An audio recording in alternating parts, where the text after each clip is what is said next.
Imagine you are the driver of an out-of-control trolley, and you were about to crash onto 5 people on that track. And because you could not decelerate, so these 5 people would die anyway. However, you can change direction to the second track, but there's one person tied on the second track. So, let's do a simple question now. How many of you want to change the direction? Please raise your hand if you want to change the direction.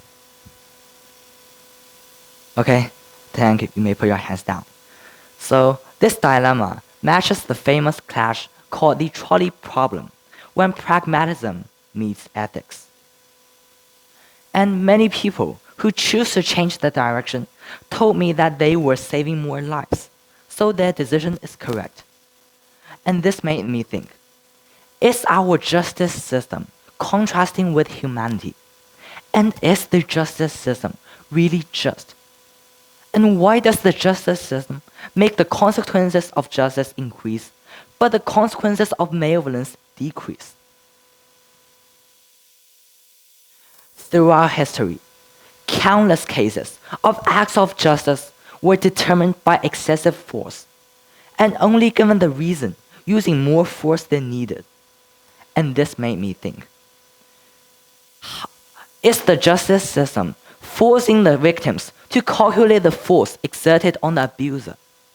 And as I said, the justice system should increase the cost of crimes, but decrease the consequences of acts of justice, and not the other way around. Does the justice system have any humanity? Or are humanity and justice two different things? The law system demands precision, but human emotions are vague and unpredictable. So, where do we draw a line between justice and recklessness? Okay, now I'm going to tell you about a real case that happened. Person A and person B had a conflict, and B took his knife from his car, and then he injured A badly. And then A took control of B's knife and killed B instead. So, although A was badly injured and couldn't think critically when he murdered B, A would have been killed if he didn't take any actions. This case was determined as excessive force, and A was punished, also given the reason, using more than enough force. And when we put this judgment into our trolley problem, it is just like letting the driver calculate the newton of force exerted on the 5 versus 1 person, while calculating the possibility of breaking the track, which is just impossible.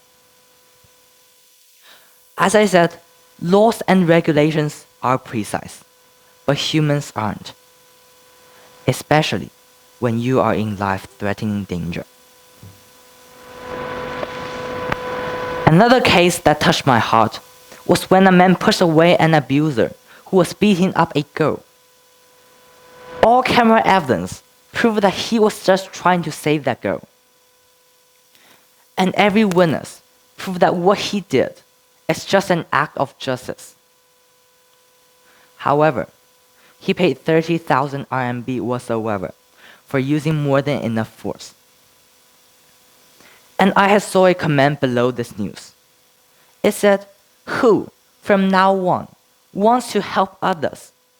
Because you always know the consequence is you paying a fine." And these unjust cases force us to reveal the truth of law when we are trying to determine the cost of saving lives. The balance of justice is tilting.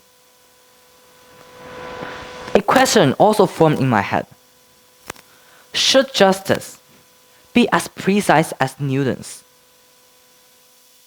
How is the law forcing someone who is doing good things to calculate Newton's third law at the instant?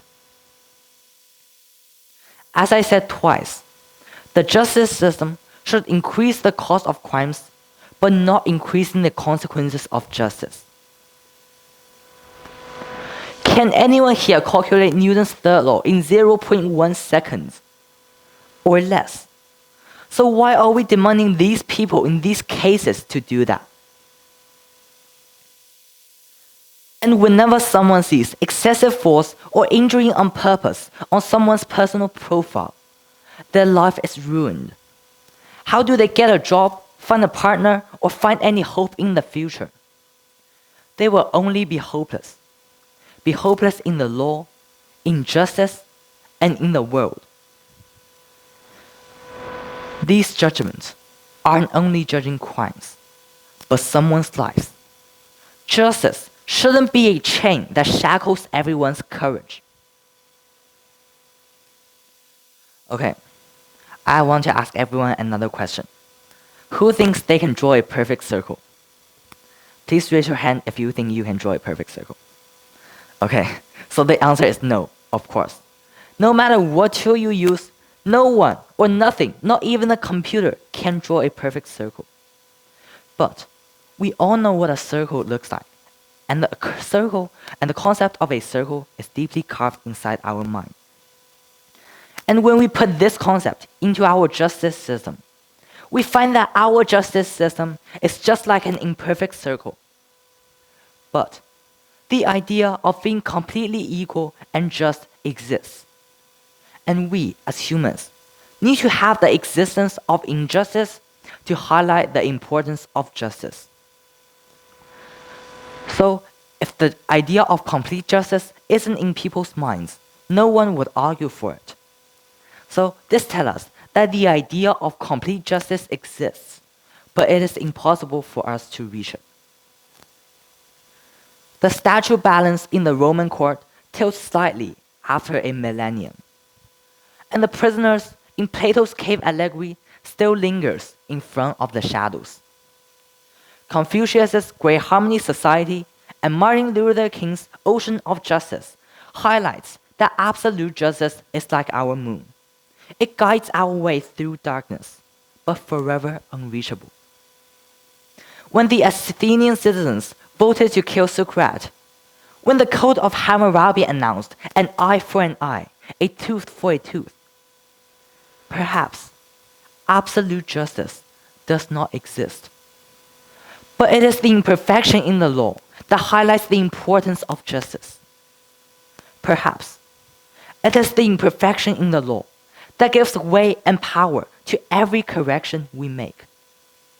Perhaps it is the imperfection that highlights everyone has the responsibility to make our circle rounder.